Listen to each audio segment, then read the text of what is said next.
시간이 되었습니다. 다 같이 자리에서 일어서시기 바랍니다. 시편 135편 1절에서 3절 말씀 같이 한 목소리로 낭독함으로 주일 예배 시작합니다. 시편 135편 1절에서 3절입니다. 할렐루야, 여호와의 이름을 찬송하라. 여호와의 종들아 찬송하라. 여호와의 집, 우리 여호와의 성전, 곧 우리 하나님의 성전 뜰에 서 있는 너희여, 여호와를 찬송하라. 여호와는 선하시며 그의 이름이 아름다우니 그의 이름을 찬양하라. 아멘. 거룩하신 아버지 하나님, 주님의 성전에 주님 앞에 주의 백성들이 모였사오니 이 예배가 하나님을 찬송하는 예배 되게 하여 주옵소서. 하나님께 드리는 영광이 되게 하여 주옵소서. 예수 그리스도의 죽으심과 살아나심으로 그 감격과 기쁨의 그 구원의 기쁨을 누리는 시간 되도록 인도하여 주옵소서. 주께 주시는 힘으로 또한 이 땅에서 주의 백성으로 살아갈 힘 얻는 시간 되도록 인도하여 주옵소서. 예수님의 이름으로 기도합나이다. 아멘. 사도신경과 같이 신앙 고백 드립니다. 나는 전능하신 아버지 하나님 천지의 창조주를 믿습니다. 나는 그의 유일하신 아들 우리 주 예수 그리스도를 믿습니다. 그는 성령으로 잉태되어 동정녀 마리아에게서 나시고 본디오 빌라도에게 고난을 받아 십자가에 못 박혀 죽으시고 장사된 지 사흘 만에 죽은 자 가운데서 다시 살아나셨으며 하늘에 오르시어 전능하신 아버지 하나님 우편에 앉아 계시다가 거기로부터 살아있는 자와 죽은 자를 심판하러 오십니다. 나는 성령을 믿으며 거룩한 공교회와 성도의 교제와 죄를 용서받는 것과 몸의 부활과 영생을 믿습니다. 아멘. 앉으시기 바랍니다. 우리 37장 찬송합니다.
찬양 주 위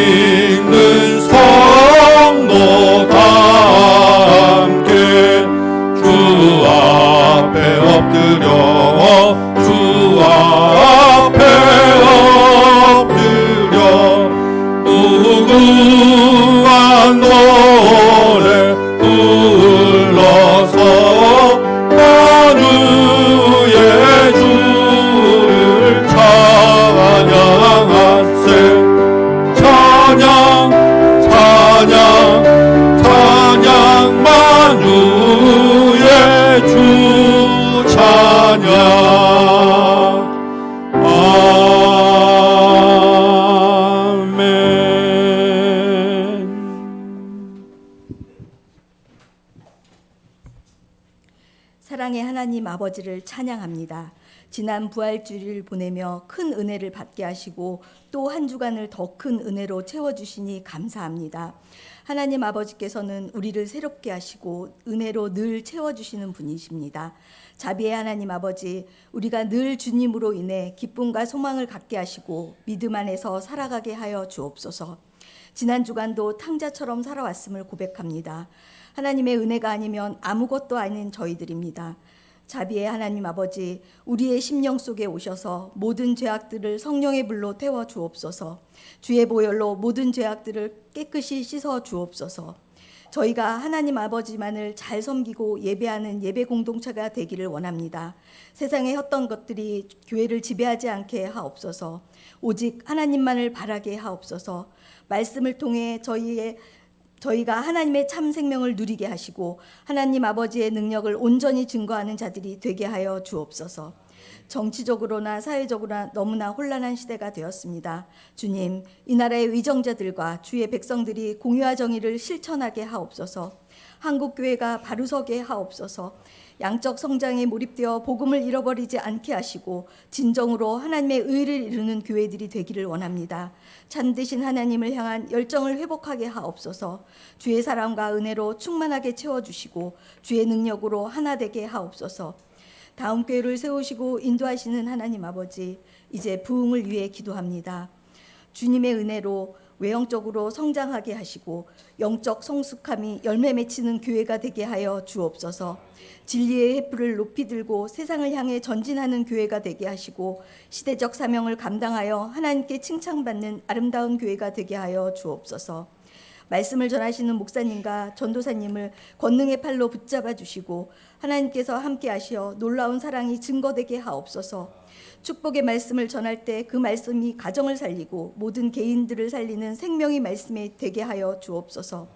목사님의 가정을 축복하여 주시고 건강을 붙들어 주셔서 맡겨진 사명 감당하시기에 부족함이 없도록 힘을 더하여 주옵소서.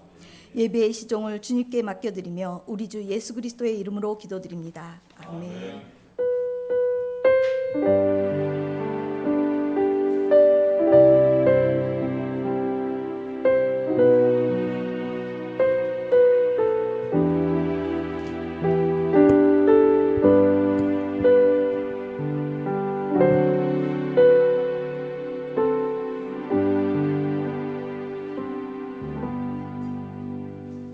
할렐루야.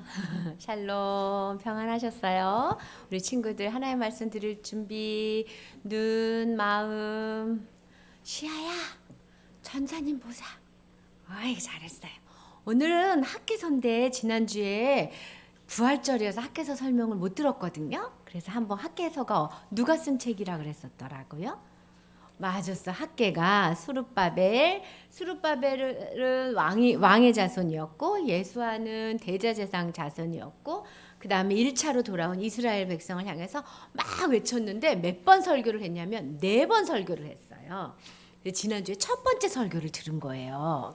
첫 번째 설교를 언제 했었냐면 다리오 왕 2년 때 한 거예요. 2년 때 6째 달 1월에 첫 번째 설교를 딱 했는데 지난주에 다리오 왕 2년에 무슨 일이 있었다 그랬죠? 공사를 중단해라. 공사를 중단해라. 이런 일이 있었다 그랬죠. 그래서 사람들이 아이고 아직 하나님 때가 아닌가 봐 이랬다 그랬죠. 기억나죠? 그러고도 안 하고 나서 하나님의 성전을 못 지으니까 하나님 성전 지으려고 했던 나무를 어떻게 했다 그랬죠? 맞았어. 자기 집을 멋지게 짓는데 하나님의 성전 나무를 다 썼다 그랬지. 그래서 이제 나무도 안 남아 있었어. 그랬을 때 선지자님, 학개 선지자님이 벌떡해서 여호와의 말씀을 전합니다. 그러면서 하나님이 뭐라 그러셨다 그랬지? 성전은 저렇게 폐허가 되었는데 너희 집만 지으니까 좋으냐 이러셨다 그랬죠.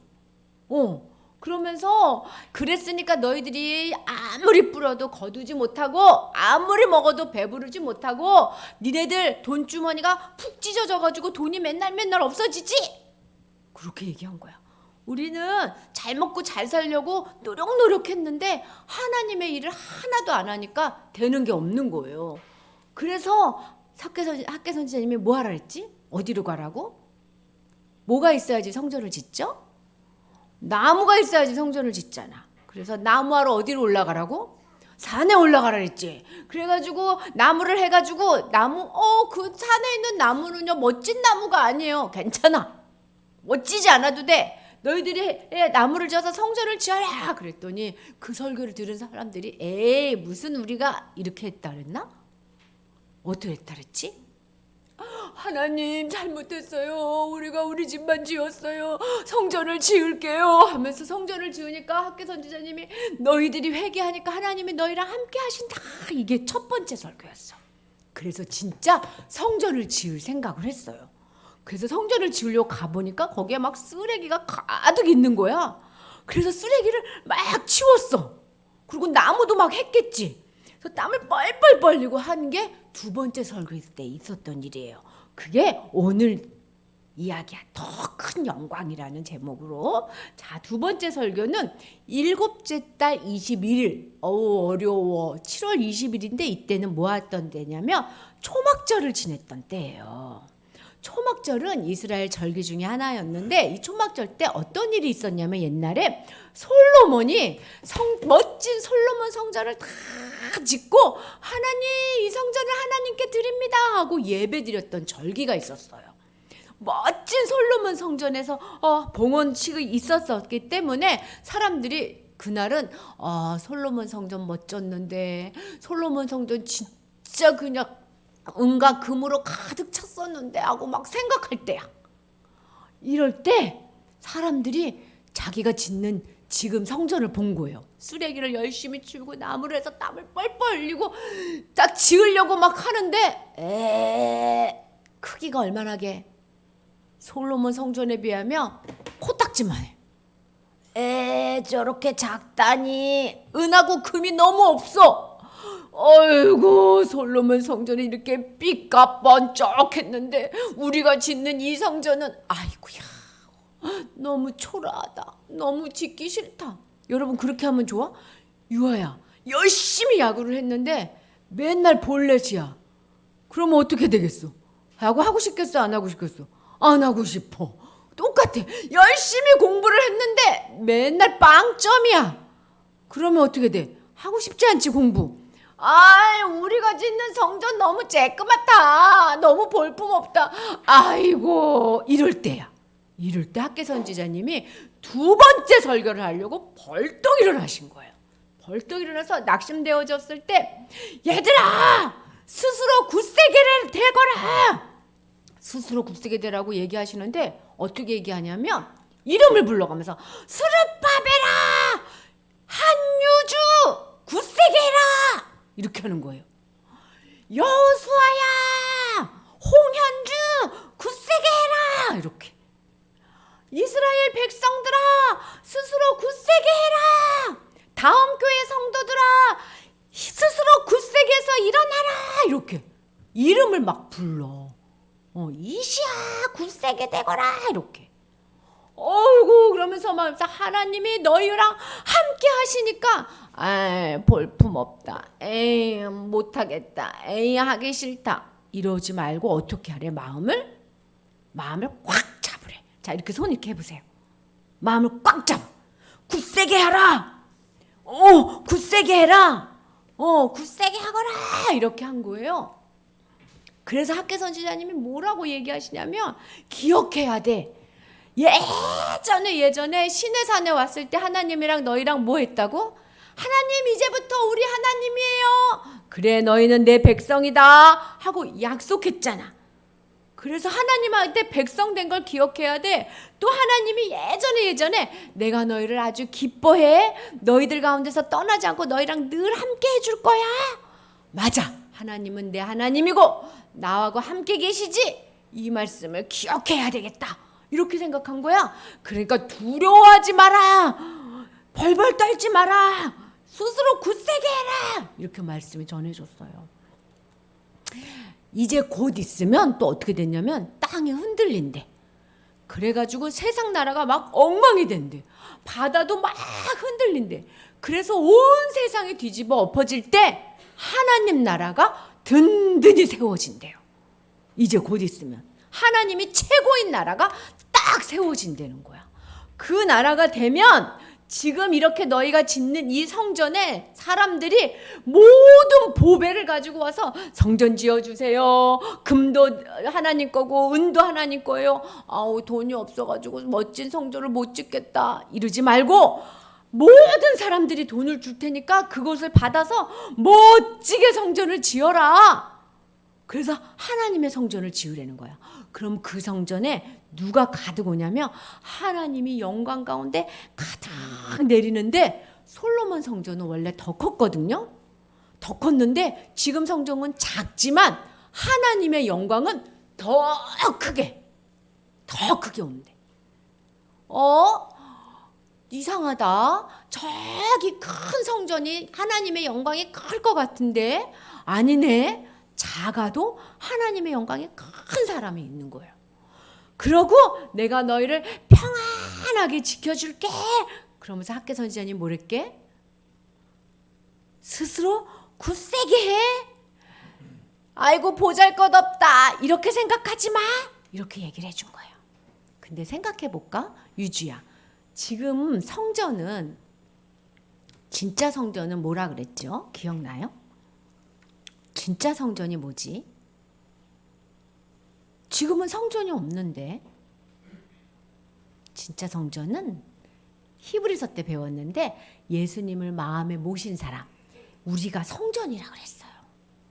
그래서 하나님이 지금 무슨 얘기를 하냐면 얘들아 니네 마음에 너희는 보배로 가득 채워진 자야. 너는 보배로운 보물이야. 그리고 너희 안에 하나님의 영광이 가득해. 이렇게 말씀하시는 거야. 자, 한번 해볼까? 나는 보물이에요. 진짜 그렇게 믿어? 보물이에요? 진짜 보물이라고 믿는 사람은 눈이 달라. 믿을 때는 반짝반짝대고 안 믿어줄 때는 보물인 건 있지만 잘 안 믿어진다 이렇게 돼요. 나는 보물이에요. 해보세요. 시작. 하나님의 영광이 가득 차 있어요. 하나님의 영광이 나한테 가득 차 있대. 그래서 어쩔 때 하나님의 은혜를 막 줄 때 아싸!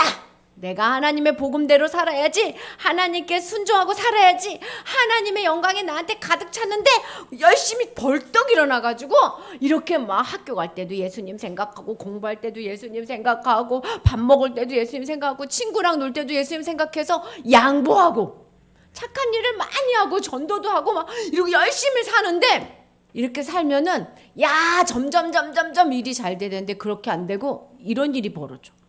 너무 힘들다. 아무리 열심히 해도 눈에 보이는 건 하나도 없네. 내가 친구들한테 잘해줘도 친구들은 나를 좋아해주지도 않네. 힘들다. 이렇게 하다가 그게 점점 쌓이면 어떻게 될까? 하고 울고 싶어질 때가 있어요. 여러분 이럴 때 있었어요? 유주 이럴 때 있어요? 믿음으로 살려고 예나 이럴 때 있어요? 애쓰고 수고하는데 점점 어려운 일만 오고 아무도 알아주지도 않고 그날따라 엄마는 막 소리를 지르고 아빠랑 엄마랑은 막 싸우고 친구들은 나한테 막 내가 하지도 않은 얘기 막 했다고 그러고 막 너무너무 힘들어질 때가 있어. 바로 이럴 때 누가 준 메시지를 기억해야 되냐면 학개 선지자님을 통해서 준 하나님 말씀을 기억해야 돼. 하나님 뭐라 그랬어? 이렇게 너무 아무것도 없을 때 내가 해도 아무런 결과가 없을 때 스스로 굳세게 해야 돼. 이러고 앉아있으면 계속 앉아있어야 돼. 계속해서 이렇게 해서 안 보여줘. 벌떡 일어나가지고 스스로 굳세게 돼. 하나님 날 도와주세요. 하나님이 나하고 함께 하시고 나를 기뻐하신다는 걸 잊지 않게 해주세요. 그리고 하나님을 봐야 돼요. 그러면 하나님의 영광이 가득 찼다는 말씀을 기억해야 돼. 여기 하나님의 영광이 가득 차 있죠? 이렇게 얘기해야 돼요.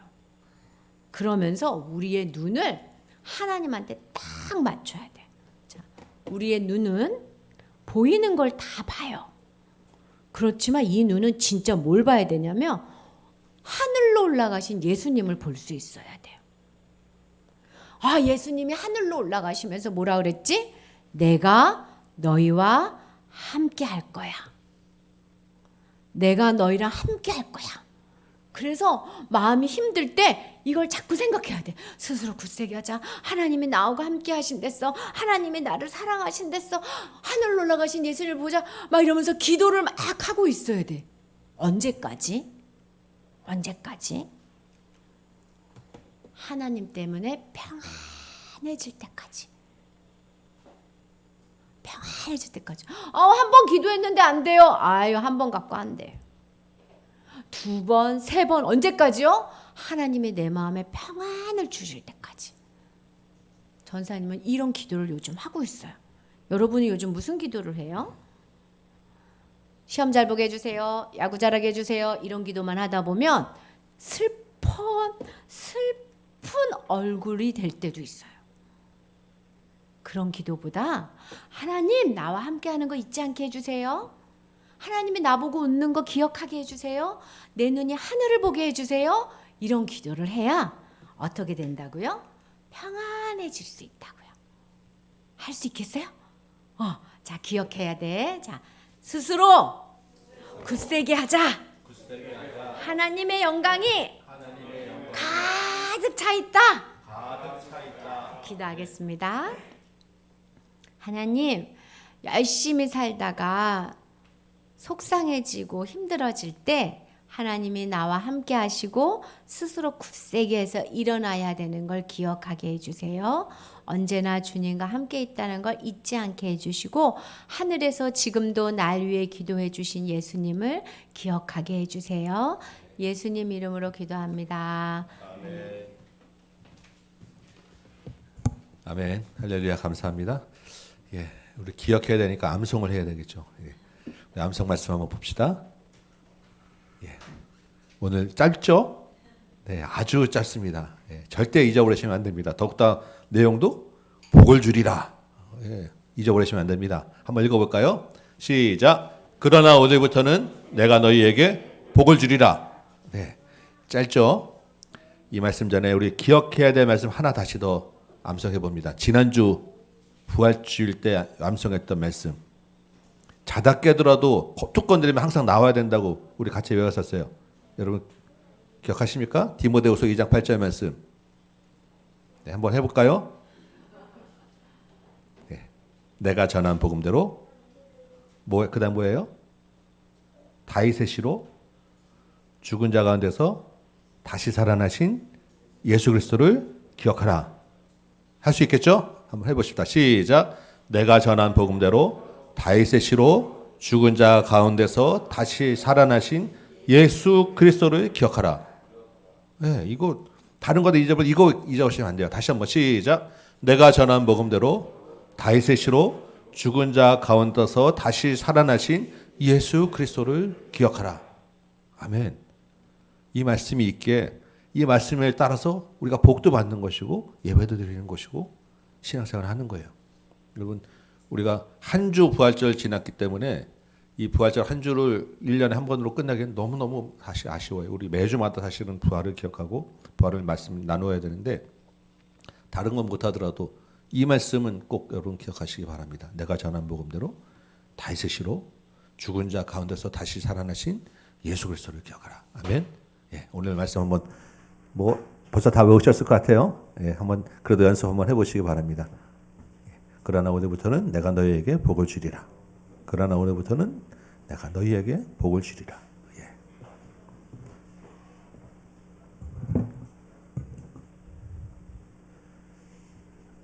꽤 오래전에 송구영신 예배 끝나고 딱 나오는데 제가 아는 친한 집사님이 저한테 문자로 이 말씀을 딱 보내주는 거예요. 그래서 학교에 이 말씀이 있는지도 모르고 이게 뭐지? 근데 신년 초에 예배 딱 끝나고 나왔는데 이 문자를 보니까 아주 마음이 너무 설레고 그냥 1월 1일 첫 새벽에 감동되더라고요. 근데 집에 가서 열심히 이 말씀 보는데 못 찾았어요. 그때 끝에 이렇게 조그맣게 붙어 있어가지고 오늘 다시 보면서 이 말씀의 의미를 다시 한번 새겨보게 됩니다. 그러나 오늘부터는 내가 너희에게 복을 주리라. 네. 한번 해볼까요? 일어나서 연습 안 하셔도 되겠죠? 네. 학교에서 2장 19절 말씀 앞에 있는데 제가 중간 잘랐습니다. 이 부분만 딱 하도록. 자, 한번 해봅시다. 시작.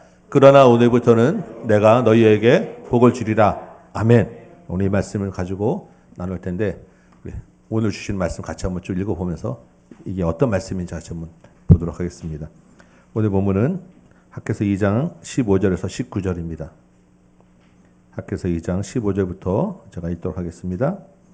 이제 원하건대 너희는 오늘부터 이전 곧 여호와의 전에 돌이 돌 위에 놓이지 아니하였던 때를 기억하라. 그때에는 20고루 곡식 더미에 이른즉 10고루뿐이었고 포도즙 틀에 50고루를 기르러 이른즉 20고루뿐이었었느니라. 만군의 여호와가 말하노라. 내가 너희 손으로 지은 모든 일에 곡식을 마르게 하는 재앙과 깐북의 재앙과 우박으로 쳤으나 너희가 내게로 돌이키지 아니하였느니라. 너희는 오늘 이전을 기억하라. 아홉째 달 24일 곧 여호와의 성전 지대를 쌓던 날부터 기억하여 보라. 곡식 종자가 아직도 창고에 있느냐? 포도나무, 무화과나무, 석류나무, 감람나무에 열매가 맺지 못하였느니라. 그러나 오늘부터는 내가 너희에게 복을 주리라. 아멘. 앉으시기 바랍니다. 오늘 이 말씀으로 학계가 가르쳐주는 신앙 원리 우리가 한번 배워보도록 합니다. 지난주에 부활주일에 여러분 길에 나가서 부활의 그 주님을 선포했는데 여러분 기쁘시죠? 마음이 너무도 저도 감사하고 기뻤는데 그 얘기 들어보니까 요즘에는 이렇게 밖에 나가서 이렇게 전도를 잘 안 한다고 코로나 영향도 있고 세대가 많이 바뀌고 해서 그런 얘기를 많이 들었어요. 그래서 우리 교회가 나가서 전화했다 했더니 요즘에 잘 안 하는데 그렇게 했네라는 얘기를 많이 하시더라고요. 실제 나가보니까 몇 년 전에 우리 나갔을 때는 또 다른 팀들도 보고 했는데 별로 다른 교회에서 움직이는 것을 보지 못했습니다. 사실 우리가 1년이 아니라 1년에 한 번이 아니라 매주 정말 매일매일 복음 전하는 밖에 나가서 영광의 부활을 선포하기 위해서 우리가 다시 부활을 기억하는 건 아니겠습니까? 우리 그래서 지난주에 부활을 기억해야 하는 이유 4가지를 제가 말씀드렸어요. 왜 그렇습니까? 부활이 우리 믿는 바의 가장 핵심, 가장 중요한 거기 때문에 부활이 생명이기 때문에 부활을 나눠야 되기 때문에 우리가 기억해야 되는 것이고 부활은 고난과 인내이기 때문에 우리가 기억해야 된다라고 말씀을 전했었단 말이에요. 그 부활을 그 말씀을 가지고 우리가 기억해서 나가서 전했단 말입니다. 한 번으로 우리가 지난주에 끝났지만 우리 한 번으로 끝나지 않을 거예요. 그죠? 그래서 교회적으로도 여러 번 우리 기회 되는 대로 나가서 전할 것이고 제가 바라기에는 여러분도 따로 교회 전체가 딱 정하지 않더라도 목장에서 말씀 나누다가 우리 목장에서는 한 달에 한 번씩은 나가서 목장 끝나고 나가서 전합시다. 나가서 여러분 나가셔서 목장별로 그냥 한 곳에서 전하고 오시고 나눠주고 오시고 가정별로도 아이들과 자녀들과 우리 오늘은 집에 가기 전에 한 10분만 전도지 돌리고 갑시다. 그러셔도 좋을 것 같고 그렇게 좀 자율적으로 더 많은 기회들이 같이 나누었으면 좋겠다라는 마음이 우리한테 안에 듭니다. 그래서 전도지도 좀 더 많이 갖다 놓을 것이고 전도용품도 여러분 또 필요한 대로 원하시는 대로 정말 목장별로 또 가정별로 마음껏 지원을 해드릴게요. 지난주에 남은 아직 그 물티슈도 있고 전도지도 있고 추가로 주문을 해놓은 것도 있습니다. 그래서 우리가 1년 내내 우리의 전도가 끊이지 않는 우리 교회가 되기를 소망합니다. 아멘. 아멘. 자, 오늘은 이제 학개서 세 번째 시간 학개서 말씀을 잠깐 나누도록 합니다. 2장 10절부터 이제 우리 볼 차례죠. 우리 2장 10절 보면 다리오 왕 제2년 9째 달 24일이라고 되어 있습니다. 9월 24일. 우리로 치면 그렇지만 이 사람들 세는 날짜로는 9째 달, 10번째 달 이렇게 얘기를 해요. 이때 여호와의 말씀이 다시 선지자 학개에게 임했습니다. 그러면 첫 번째로 말씀이 떨어졌고 그게 첫 번째 말씀 떨어진 것이 6째 달 초하루니까 약 4달 가까이 지난 시점이고요. 첫 번째 말씀 떨어져서 공사가 시작한 지로 따지면 그게 6째 달 24일이니까 3달 정도 지난 시점. 그리고 앞에 아까 나왔지만 두 번째 말씀이 떨어진 게 7째 달 24일이니까 한 2달 정도 또 지난 시점. 이 시점에 다시 한번 하나님의 말씀이 주어지는 거예요. 그리고 나중에 다음 주에 보겠지만 20절에 보면 이 날은 하나님이 한 번 말씀을 더 주세요. 2번의 설교가 이어지는데 오늘 그 첫 번째를 보는 거예요. 그러면 하나님이 이렇게 2달 만에 또 무슨 말씀을 주실까? 한번 봅니다. 11절 보니까 하나님 먼저 제사장들에게 질문을 하게 하는 거예요. 근데 질문의 주제가 율법에 대한 질문을 합니다. 제사장들이 어떤 사람이죠? 율법으로 밥 먹고 사는 사람들이죠. 그런데 그 사람들에게 율법에 대한 질문을 하는 거예요. 12절 봅니다. 사람이 옷자락에 거룩한 고기를 쌌어요. 거룩한 고기라고 하는 것은 아마 제물로 드렸던 고기를 말하는 거예요. 그 제물로 드렸던 고기를 제사장이 옷에 싸가지고 이제 가지고 나오는 겁니다.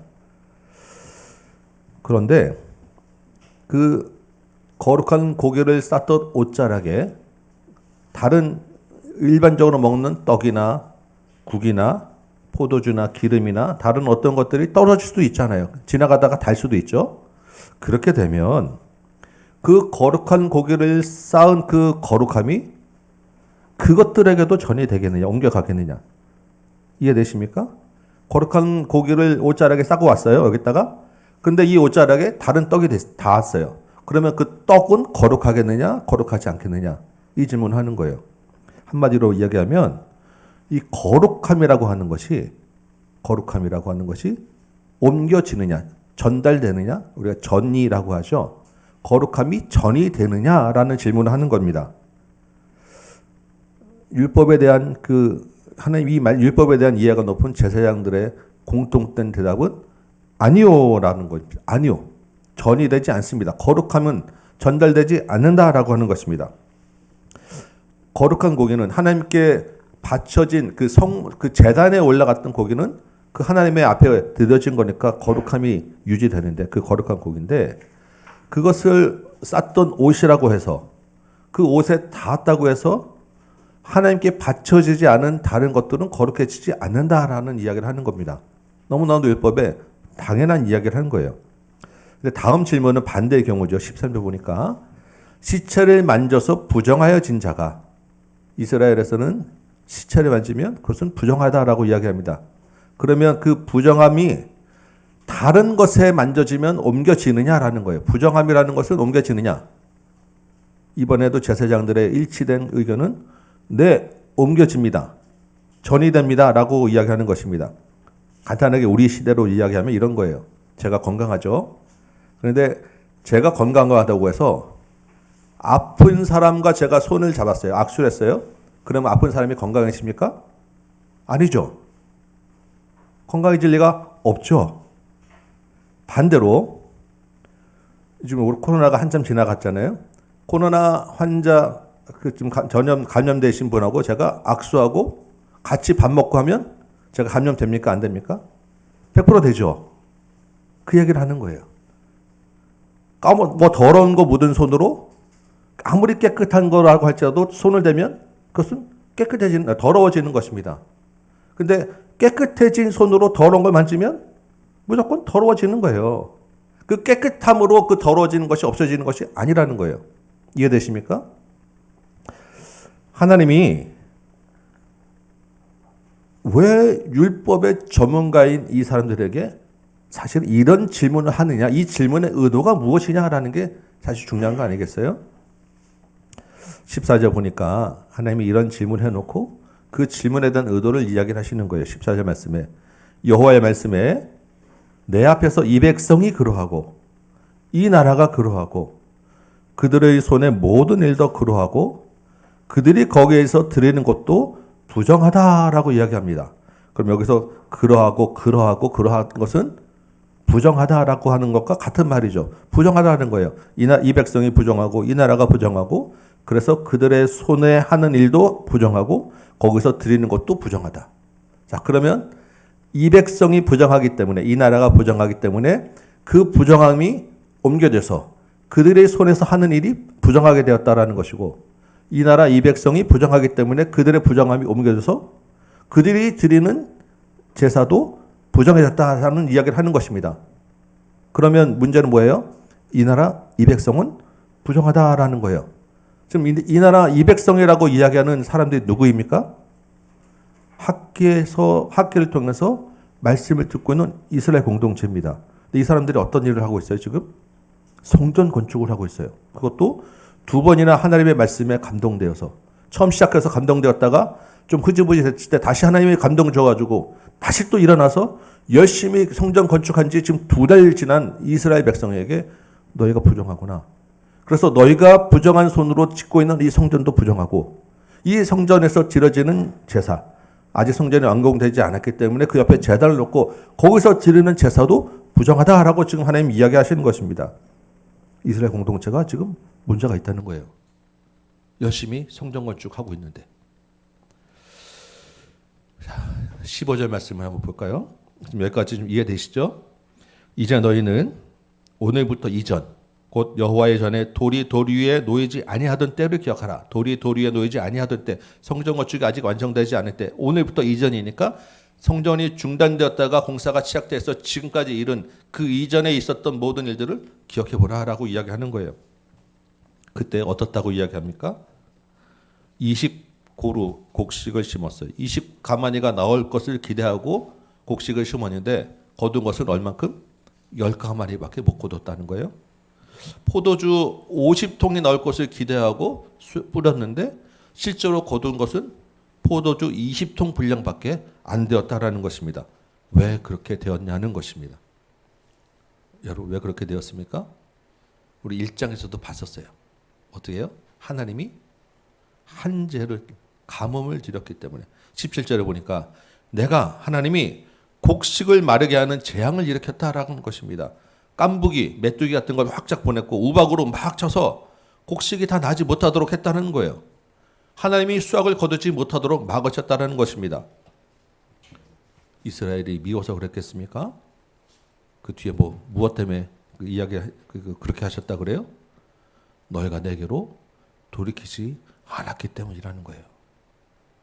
이게 문제의 핵심이라는 것입니다. 이스라엘 공동체가 하나님께로 돌이키지 않았다라고 지금 이야기하는 것입니다. 처음에 성전 건축이 중단되었을 때는 이들이 충분히 그런 말 했습니다. 그렇죠? 자기 집 짓는데 빨랐다고 이야기를 했잖아요. 그래서 그들이 마음을 굳세게 해서 다시 성전 공사를 시작했습니다. 근데 한 달 지나니까 다시 또 마음이 낙심되었었죠. 막 그 여러 가지 성전 그 쓰레기 치우고 막 그냥 흐지부지 하다 보니까 한 달 지나갔을 때 힘들어 했을 때 다시 하나님의 말씀이 주어져서 그들 일어나고 이전 성전이 너무 비교했을 때 다시 말씀으로 감동돼서 지금 일어났단 말이에요. 그래서 다시 지금 2달이 지났는데 열심히 성전 건축을 하다 보니까 또 문제가 생기더라는 것입니다. 반복되는 문제, 하나님께 돌이키지 않았다라고 하는 문제가 생긴 거예요. 왜 이 사람들은 성전 건축을 열심히 하고 있는데 하나님께로 돌이키지 않았다라고 하는 그런 지적을 받느냐라는 것입니다. 그들의 열심에 문제가 있었다는 거예요. 그들의 열심이 보이는 성전 건물 짓는 것에 대한 열심으로 쏟아졌다는 것입니다. 여러분, 성전을 짓는 것은 하나님을 예배하고 하나님께로 삶을 돌이키는 하나님의 중심에 두는 것을 사실 하나님은 바라셨던 거잖아요. 이 사람들의 열심은 2달 동안 열심히 내서 하다 보니까 성전 건물 짓는 그 공사에 열심히 쏟아졌다라는 거예요. 이전과는 다른 그런 결이 다르지만 역시 하나님을 떠나고 하나님께로 돌이키지 않은 것은 마찬가지였다는 것입니다. 여러분 이 말씀 보면서 이 사람들이 참 믿음이 없구나. 이스라엘은 정말 나쁘구나 라고 혹시 여러분 생각되십니까? 15절 말씀 따라서 여러분 우리도 한번 최근까지의 지금까지의 오늘 이전에 우리의 신앙생활을 한번 돌이켜보면 어떨까요? 우리가 매주마다 빠지지 않고 드리는 예배, 우리가 정말 말씀으로 매주마다 성경 읽기하고 묵상하면서 살아낸다는 우리의 일상 가운데 온전한 하나님께 드리는 삶과 예배가 어떠하느냐라는 것이죠. 우리가 드리는 그 예배에 치중하다 보면서 이 예배 가운데 정말 살아계신 하나님이 중심이 되었는지 아니면 이 예배 자체가 우리의 중심이 되었는지, 성경 읽고 말씀 읽으면서 그 성경 읽기 몇 번 읽었다는 것이 중심이 되었는지, 그 안에 있는 살아계신 하나님의 말씀이 우리 안에 중심이 되었는지, 매주 예배 드리면서 겉으로 보이기만 우리 마음의 느낌으로만 은혜 받았다라고 생각하지는 않았는지 돌아보라는 것입니다. 올해 본문이 두 번째 말씀 주어지고 지금 2달 만이죠. 여러분 우리 2달 전에는 어떤 일이 있었습니까? 2달이라는 시간이 짧을 것 같죠? 2달이면 굉장히 많은 일이 있는 거예요. 우리 2달 전에 딱 2달 전에 어떤 일이 있었습니까? 청년들과 태국 선교 다녀왔어요. 딱 2달 돌아온 지 딱 2달째 되는 날이에요. 오늘이. 청년부 여러분, 우리 태국에서 정말 밤마다 인생을 놓고 뜨겁게 기도했었죠.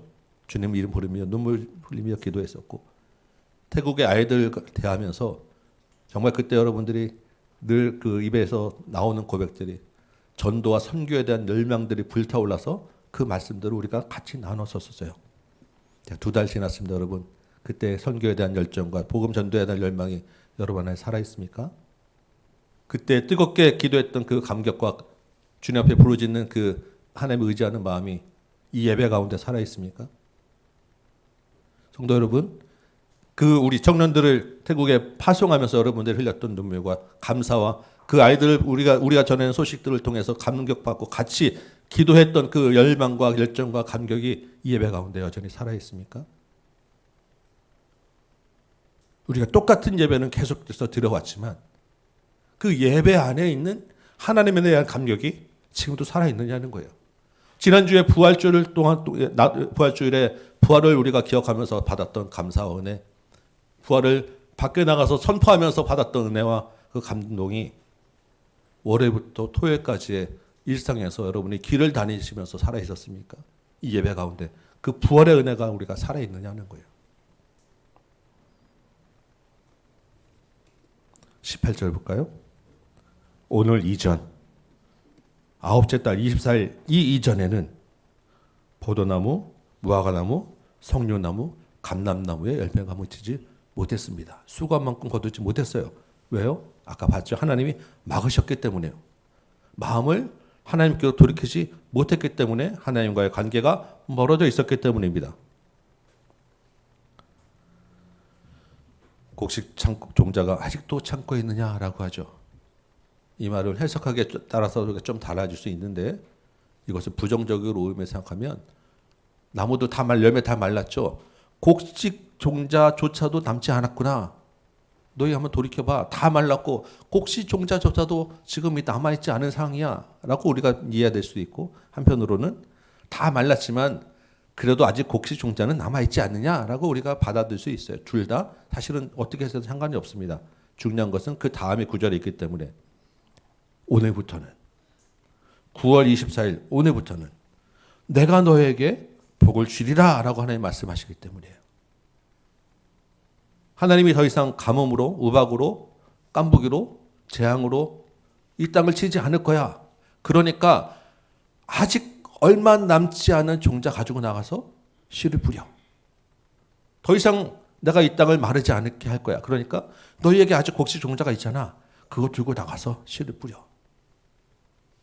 중요한 것은 하나님이 너희에게 복을 줄 거야. 그러니까 이제까지 힘들었다고 해서 믿음 없이 있지 말고 내가 너희에게 복을 주리라라고 하는 그 말씀에 믿음으로 일어나서 나가서 씨를 뿌려. 이 말씀을 하시는 거예요. 하나님이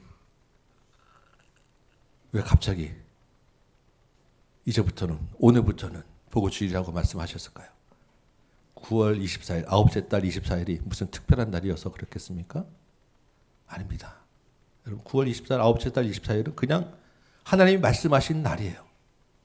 그날 말씀하셨으니까 오늘부터는 내가 너희에게 복을 줄 거야. 그런데 왜 오늘부터는 복을 주겠다고 말씀하시냐는 거예요. 그 이유가 어디에 있느냐? 앞에서 말씀하신 너희가 내게로 돌이키지 아니하였다. 그러나 이제 이 말씀을 듣고 너희가 돌이키라. 그러면 내가 너희에게 복을 주리라. 전제가 있는 거예요. 너희가 내게로 돌이키라. 내게로 돌아오라. 그러면 내가 오늘부터 너희에게 복을 주리라. 우리 스가랴 8장 말씀을 잠깐 찾아보기 원합니다. 스가랴 8장 보니까 오늘 본문의 내용과 같은 말씀이 스가랴 선지자를 동시대의 선지자잖아요. 스가랴에게도 한 번 더 주어졌어요. 스가랴 8장을 보니까 10절 한번 볼까요? 10절. 9절부터 한번 봅니다. 만군의 여호와가 이같이 말하노라. 여호와의 집 곧 성전을 건축하려고 지대를 쌓던 날에 있었던 선지자들의 입의 말을 이날에 듣는 너희는 손을 견고하게 하라. 이날 전에는 사람도 싹을 얻지 못하고 짐승도 싹을 받지 못하고 사람이 원수로 말미암아 평안에 출입하지 못하고 내가 모든 사람을 서로 풀어주게 하였다. 10절에 11절에 내가 이 남은 백성 대하기를 옛날과 같이 아니하리라. 곧 평강의 씨앗을 얻을 것이라. 포도나무가 열매를 맺고 땅이 산물을 내고 하늘은 이슬을 내고 이 남은 백성으로 모든 것을 누리게 하리라. 지금 학계와 주어지는 말씀과 똑같은 거예요. 이전까지는 이런 일에도 제대로 값을 받지 못했는데 이제부터는 옛날과 같이 대하지 아니하여서 풍성하게 뿌리는 대로 거두게 하여 주신다라고 지금 스가랴를 통해서도 같은 말씀을 주고 있습니다. 이렇게 주시는 말씀의 근거가 어디에 있느냐? 8장 1절 보니까요. 스가랴 8장 1절 보니까 만군의 여호와의 말씀이 임하였으되 만군의 여호와가 이같이 말하노라. 내가 시온을 위하여 크게 질투하며 그를 위하여 크게 분노함으로 질투하노라. 하나님이 질투하셨기 때문이에요. 하나님이 질투하셨다라고 하는 말은 감당할 수 없을 만큼 뜨겁고 열렬하게 사랑하셨다라는 것입니다. 질투할 만큼 사랑하셨다라는 거예요. 하나님이 자기의 백성을 너무나 뜨겁게 사랑하셨기 때문에 하나님이 지금 학계를 통해서 스가랴를 통해서 다시 한번 이야기하는 거예요. 너희는 내게로 돌이키라. 너희는 내게로 돌이키라. 내가 이 뜨거운 사랑으로 오늘부터는 너희에게 복을 주리라. 이 말씀을 지금 학계를 통해서 다시 한번 이야기하시고 스가랴를 통해서 우리에게 주시는 것입니다. 이 예배를 드리는 여러분에게 저에게 이제부터는 너희에게 복을 주리라. 이 예배를 받으리라. 너희 삶에 윤택하게 하리라. 너희는 내게 돌이키라. 나의 뜨거운 사랑과 은혜를 기억하라. 오늘 본문을 통해서 우리가 신앙생활에서 정말 우리가 중요하게 기억해야 될 몇 가지 원리들을 한번 좀 정리를 해보려고 해요. 이 하나님의 뜨거운 사랑의 메시지가 우리에게 떨어졌는데 이 메시지 안에 있는 하나님의 그 말씀, 우리가 기억하고 붙잡고 살아야 될 원리들이 몇 가지가 있어요. 먼저 우리가 생각해야 될 것은 첫 번째는 우리의 신앙생활은 하나님의 은혜에 달려있다. 하나님의 은혜로 이 자리에 나오게 되었다. 신앙생활은 하나님의 은혜다라고 하는 거예요. 지금 말씀 계속 나눴잖아요.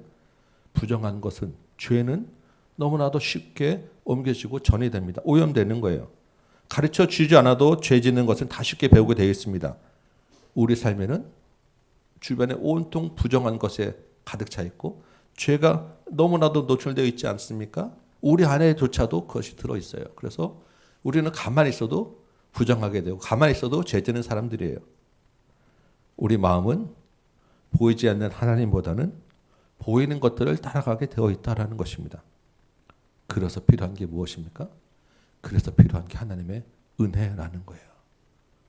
우리 자력으로는 하나님 앞에 나아갈 수 없기 때문에 그래서 주어진 은혜, 그것이 무엇입니까? 바로 예수 그리스도의 십자가와 부활이었다는 것입니다. 하나님의 그 뜨거운 사랑, 너희는 내게로 돌이키라. 내가 너희에게 복을 주리라고 한 그 복을 줄 수 있는 근거가 어디에 있느냐? 우리의 자력이 아니라 우리 안에 있는 예수 그리스도와 십자가에 있다는 거예요. 그래서 우리의 믿음은, 우리의 구원은 우리의 힘과 능력이 아니라 하나님의 은혜라는 것을 항상 기억해야 된다는 것이 첫 번째 우리의 신앙 원리입니다. 하나님이 은혜로 우리에게 베풀어 주셨기 때문에, 우리를 불러주셨기 때문에 우리가 이 자리에 있는 것이고, 그 은혜에 감사하여서 드리는 것이 이 예배라는 것입니다. 두 번째로 우리가 기억해야 될 신앙 원리는요, 이 하나님의 은혜가 우리에게 주었을 때 이 은혜를 잊어버리지 않게 있어, 이 은혜를 기억하게 하기 위해서, 우리 은혜를 간직하기 위해서 하나님의 말씀이 주어졌다는 것입니다. 여러분 성경을 읽다 보면, 특히 구약을 읽다 보면 정말 조상 때부터 시작해서 끊임없이 하나님에게서 마음이 떠나는 이스라엘 이야기가 지겨울 정도로 가득 차 있습니다. 그렇죠? 처음부터 구약 전체는 다 하나님이 정말 맨날 그 돌이키라, 돌아오라는 하나님의 말씀, 이걸로 가득 차 있어요. 그만큼 끈질기게 하나님을 반역한 이스라엘이었다는 거예요. 그런데 더 중요한 것은 그 이스라엘보다 더 끈질기게 그 지겨울 정도로 하나님을 떠나는 이스라엘보다 더 지겨울 정도로 하나님의 말씀이 그들에게 주어졌다라는 것입니다. 선지자를 보내고 또 보내고 심지어 포로에서 돌아와서 성전 건축하는 사람들에게 한 달 간격으로 2달 간격으로 계속해서 지금 말씀이 주어지고 있는 거예요. 무슨 말씀요? 돌아오라. 돌이키라. 하나님의 은혜를 기억하라. 내가 너희에게 복을 주리라. 여러분, 하나님의 말씀이 주어진다는 것은 하나님의 백성이라고 하는 증거입니다. 그래서 우리에게도 하나님의 말씀이 끊임없이 주어지고 있는 거예요. 그 말씀을 붙잡고 하나님께로 돌이키라고 하는 하나님의 은혜의 상징이 바로 말씀이라는 거예요. 여러분, 매주 들으시는 주일 설교가 얼마나 중요한 시간인지 여러분 기억하시기 바랍니다. 그냥 한번 듣고 흘려보낼 말씀이 아니라는 것을 기억하시기 바라요. 부족한 저의 입으로 전해지지만 이 말씀이 하나님이 여러분에게 주시는 은혜의 방편이라는 것을 여러분 기억하시기 바랍니다.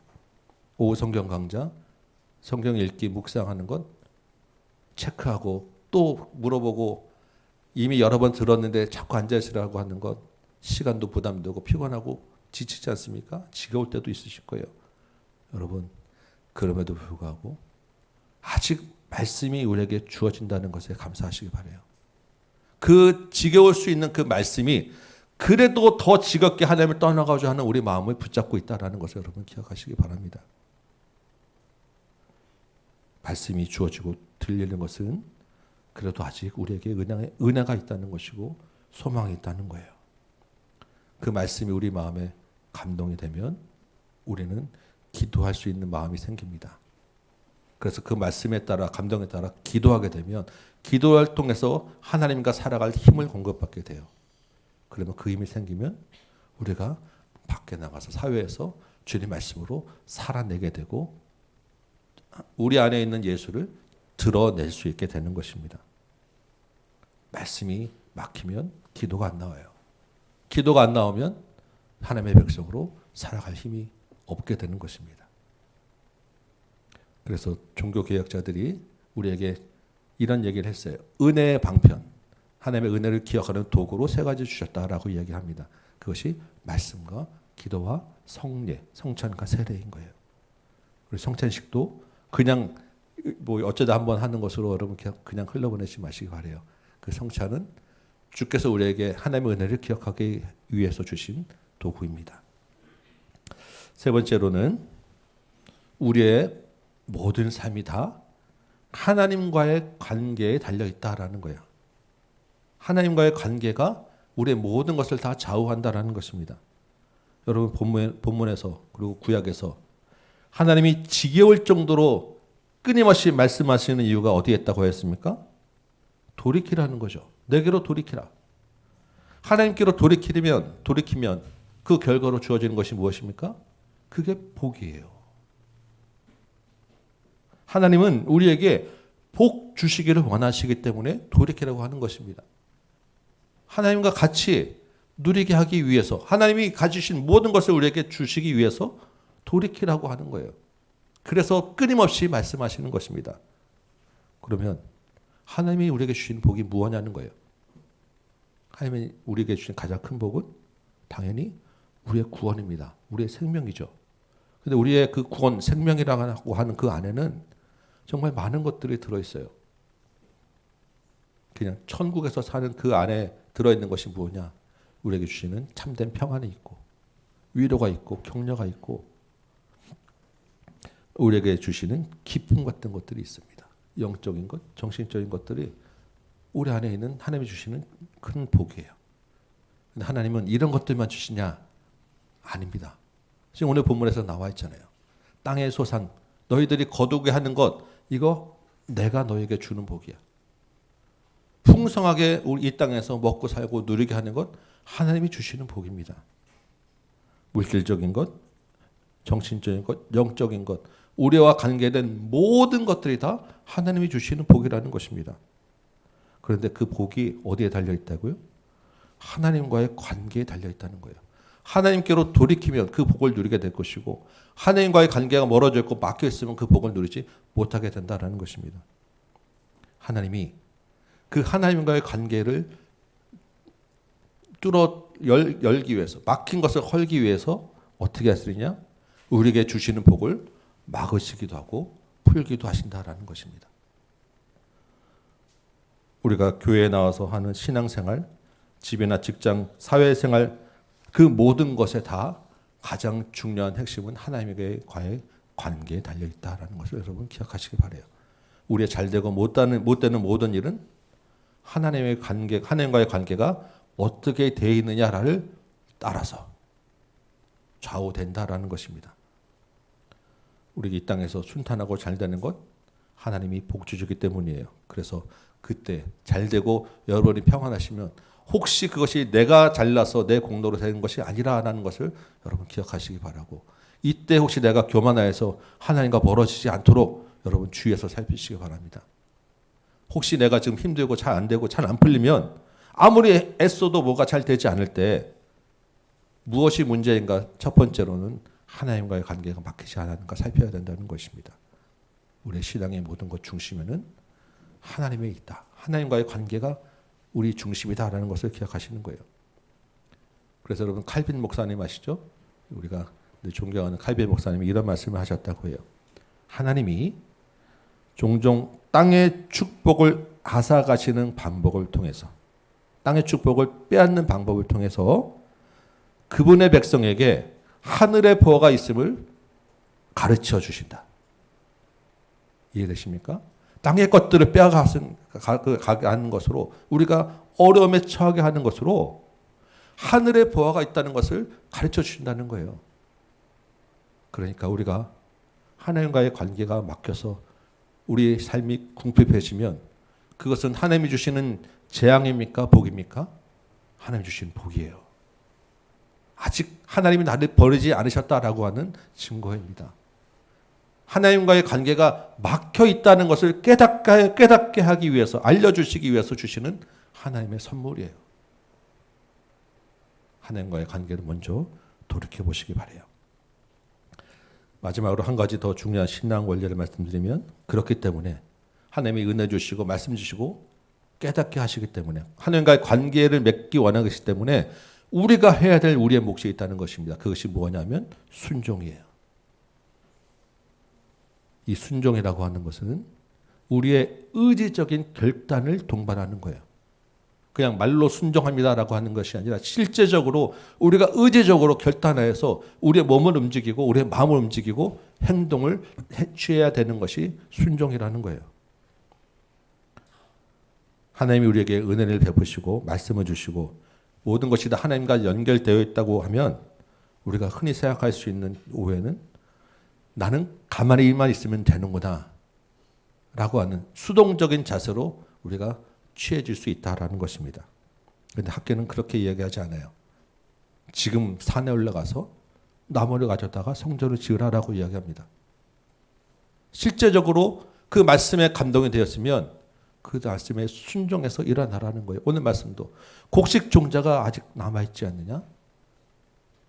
지금까지는 다 감람나무, 무화과나무가 말랐을지라도 내가 너희에게 복을 주리라. 그 남은 종자 가지고 믿음으로 씨를 뿌려라라는 거예요. 이렇게 또 순종을 강조하면 우리가 또 열심을 내야지 하면서 내가 무엇인가 하려고 하는 또 마음이 생기죠. 그 열심을 내다 보면 오늘 학교에서와 같은 그러한 결과가 또 올 수 있는 거예요. 내 열심에 빠져서 그러면 이 열심으로 이루어지는 그 결과물들만 바라보고 이것이 나오면 결과물들이 있으면 내가 다 한 것으로 알고 신앙생활 하기 쉽다라는 것입니다. 참 어렵죠. 이렇게도 안 되고 이것도 안 되고. 그렇기 때문에 주어지는 것이 하나님의 은혜라고 하는 것이고 그 은혜가 우리 안에 성령으로 함께 하심으로 나타나는 것입니다. 스가랴 4장 6절 말씀에 그래서 이런 말씀이 있는 거예요. 이는 힘으로 되지 아니하고 능력으로 되지 아니하고 오직 여호와의 영으로 되느니라. 성령께서 우리 마음에 감동을 주셨을 때 그 성령의 힘을 의지해서 우리가 의지적인 결단을 하고 주님과 함께 같이 일을 해 나가는데 늘 기억해야 될 것은 그 일을 내가 하는 것이 아니라 성령의 힘을 힘입어서 해야 됩니다라고 우리가 깨닫고 고백하는 것입니다. 그래서 우리가 늘 말씀과 기도가 우리 안에 살아 있어야 이것이 균형되었는지 안 되었는지를 늘 분별하고 갈 수 있다는 것입니다. 그 말씀과 기도 가운데 이것이 하나님의 은혜로 연결되는구나라고 깨달아지게 되는 것이고, 이 신앙 원리들은 그래서 따로따로가 아니라 하나로 같이 연결돼서 우리 안에 살아 있어야 된다라는 것입니다. 말씀을 정리해 보면 하나님은 학계를 통해서 제사장들에게 질문을 하죠. 거룩함과 부정함이 전이가 되느냐, 옮겨지느냐라는 거예요. 하나님이 답을 몰라서가 아니셨죠. 성전 건축에 열심을 내면서 스스로 거룩하다고 여기는 이스라엘 백성들에게 너희가 그 열심 가운데 있지만 실제로는 나를 떠났다라고 알려주시기 위해서예요. 너희가 그 열심이라고 하는 그 벽에 갇혀서 마음을 하나님께로 돌이키지 않았다라는 것을 알려주시는 것입니다. 그렇다면 이 메시지는 이스라엘을 공격하고 심판하기 위한 메시지가 아니라 하나님께로 돌이키기 위한 사랑의 메시지, 하나님의 은혜의 메시지였다라는 것입니다. 우리에게 그 사랑과 은혜로 주어진 것이 바로 예수 그리스도의 십자가와 부활이에요. 우리가 하나님의 백성으로 살아가기 위해서 우리 안에 주신 아주 가장 큰 은혜는 예수 그리스도의 십자가와 부활이다라는 것입니다. 그 예수 그리스도의 십자가와 부활의 은혜가 말씀을 통해서 우리에게 주어졌어요. 말씀을 통해서 우리가 늘 기억하게 됩니다. 그걸 암송도 하고 말씀 들으시고 성경 읽기도 하고 묵상도 하는 거예요. 그 말씀의 은혜를 붙잡고 우리가 하나님과의 관계를 우선해서 살아갈 때 주께서는 우리에게 복을 주리라라고 하는 하나님의 말씀을 주시는 것입니다. 그 복을 주심을 믿고 우리가 순종해서 하루하루 주님의 백성으로 살아가는 것이 우리의 신앙생활이다라는 것입니다. 그래서 우리의 신앙생활은 늘 이 순종의 삶을 살아내느냐에 달려 있어요. 이 순종의 삶을 살아내는 것은 내 힘으로 아니고 하나님의 영으로 되는 것이다라는 것이 오늘 학개서의 마지막 결론의 말씀입니다. 성도 여러분, 이 한 주간에도 주님과 함께 하나님의 백성의 삶을 살아내시기 바랍니다. 그 삶을 살아내고자 하는 열심에 갇히지 마시고 그 안에 있는 하나님의 중심을 바라보시기 바라고, 그 중심을 위하여 주께서 주신 말씀 붙잡으시기 바라고, 말씀 가운데 하나님의 은혜를 깨달으시기 바라요. 주님과 함께 이 한 주간도 주님의 거룩한 백성으로 부정함을 옮기지 않고 거룩함을 유지하는 하나님의 백성으로 살아내는 저와 여러분 되시기를 주님의 이름으로 축원합니다. 아멘.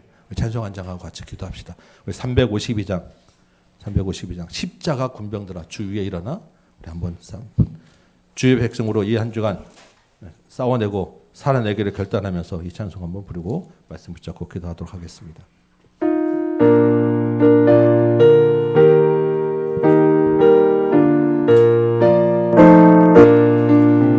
십자가 군병들아 주 위에 일어나, 기 들고 앞서 나가 담대히 싸우라.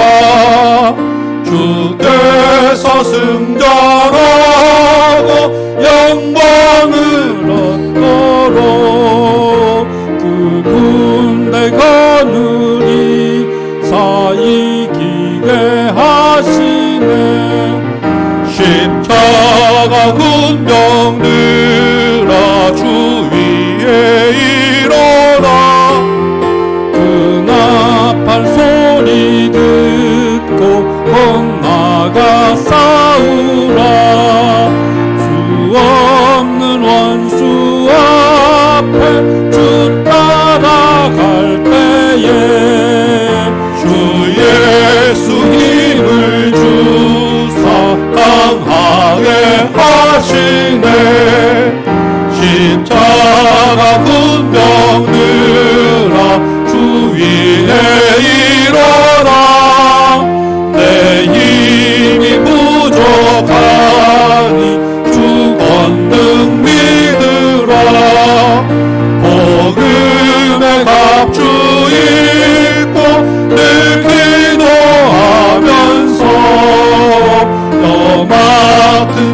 자리에서 충성을 다하라. 십자가 군병들아 주 위에 일하라.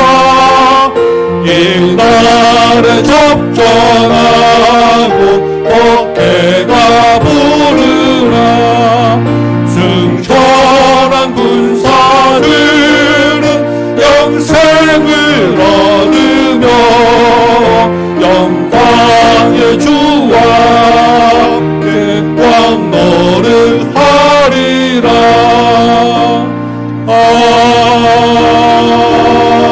아멘. 아멘.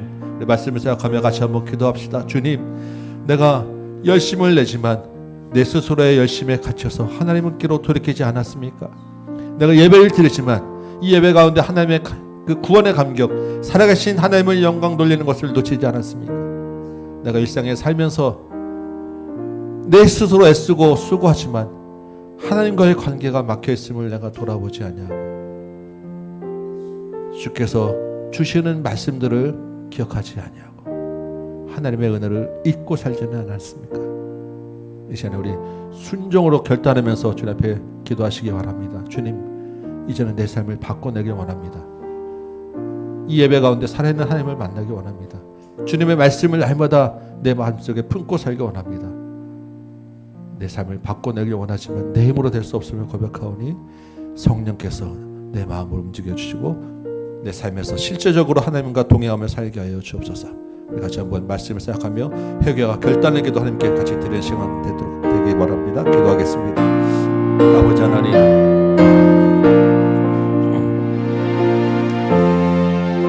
주님을 믿는다고 하고 주님 앞에 나온다고 하지만, 주님의 예배 드린다고 하고 매주마다 이 자리에 나오지만, 주님, 우리가 미련하고 무지하고 교만하여서 하나님 그 열심이 나의 열심인 줄 착각하고 살았음을 고백합니다. 내가 드리는 예배로 족하다고 생각하고 나는 신앙생활 잘한다고 거룩하다고 생각하며 주님 살았음을 주님 고백합니다. 주님 말씀을 듣고 보니 죄가 이렇게 쉽게 오염되고 전이되고 나의 속에 있는 부정함이 내 모든 것을 부정하게 하는 것을 내가 아버지 하나님 알았습니다. 주여 아버지 하나님, 주께서 깨닫하셨사오니 말씀하셨사오니 아버지 하나님, 이제 내 삶을 바꿔내길 소망합니다. 주님 앞에 나아가기 원합니다. 돌이키기 원합니다. 주여 아버지 하나님, 내 힘으로 낼 수 없음을 고백합니다. 우리 안에 있는 십자가 부활이 살아있게 하여 주옵소서. 성령께서 내 마음을 바꿔내어 주옵소서. 그래야 날마다 말씀을 그 말씀 붙잡고 기도하며 주님께로 한 걸 한 걸로 나가는 삶으로 바꿔내게 하여 주옵소서. 내 힘으로 할 수 없음을 고백하며 믿음으로 순종의 발걸음을 주님과 동행하며 나가도록 인도하여 주옵소서. 하나님, 주께서 아버지 하나님 이 백성에게 우리에게 하나님 나라의 허락하시고 주여 아버지 하나님 주님과 동행하는 것을 기쁘고 오늘부터 내게 복을 주리라고 말씀하셨사오니 하나님 주께서 주시는 그 풍성한 복을 누리는 아버지 하나님 우리 모두 다 함께 살게 하여 주옵소서. 그 이전에 우리 모든 삶의 관계의 중심이 하나님께 있게 하여 원하고 하나님 관계가 아버지 하나님 막힌 땀이 풀어질 때 주께서 주시는 그 풍성한 복을 우리가 누릴 줄 있사오니 아버지 하나님 구원의 기쁨을 안에 있게 하여 주옵소서.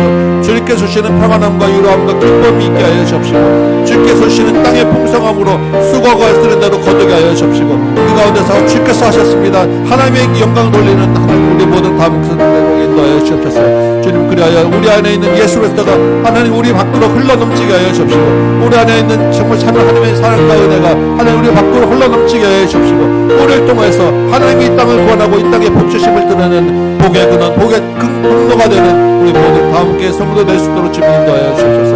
아버지 하나님, 특별히 우리 다음께 청년들과 하나님 우리 아이들을 위하여 기도하오니 하나님 대구 성에 갔다 온 지가 2달 되었는데 하나님 그 사이에 우리 혹시 그 은혜를 잊어버리지 않았는지 하나님 두렵습니다. 우리 안에 그 감격이 사라지지 않았는지 두렵습니다. 하나님을 예배하고 하나님께 나아가고 하는 그 뜨거운 전도의 복음 전도의 열정이 하나님 식지 않았는지 하나님 돌아봅니다.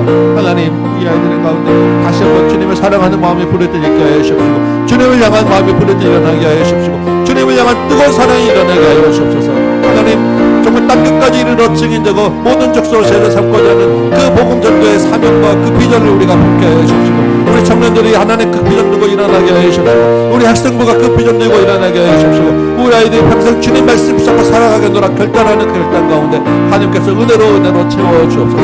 하나님 그 각 가정을 기억하시고 목장을 기억하여 주옵소서. 하나님의 말씀과 은혜가 풍성히 나눠지는 시간을 되게 하여 주시고 그 풍성히 나눠지는 은혜를 가지고 하나님 날마다 매주마다 밖에 나가 주의 말씀을 전하고 그 살아계신 예수를 전하는 목사님 되게 하여 주시고 우리 교회가 하나님 작지만 하나님 숫자에 연연하고 보이는 숫자를 바라보는 것이 아니라 하나님 주께서 주시는 은혜가 이 가운데 가득하고 하나님 주시는 말씀이 가득하고 주께서 살아계신 하나님의 말씀이 선포되어지는 우리 교회 되게 하시고 그 주께서 주신 하나님의 풍성한 은혜 가지고 이제부터는 너희가 복을 주려고 하신 말씀 붙잡아 하나님의 이 땅에 하나님의 복을 전하고 그 복의 통로가 되어지는 우리 다음 교회 우리 모든 성도 가정들 될 수 있도록 하나님 도와주옵소서. 주께서 역사하여 주옵소서. 우리 모든 목장과 세우신 중직자들과 우리 가정 하나하나 한 심령 한 심령 주께서 한 분씩 은혜를 내려주옵소서.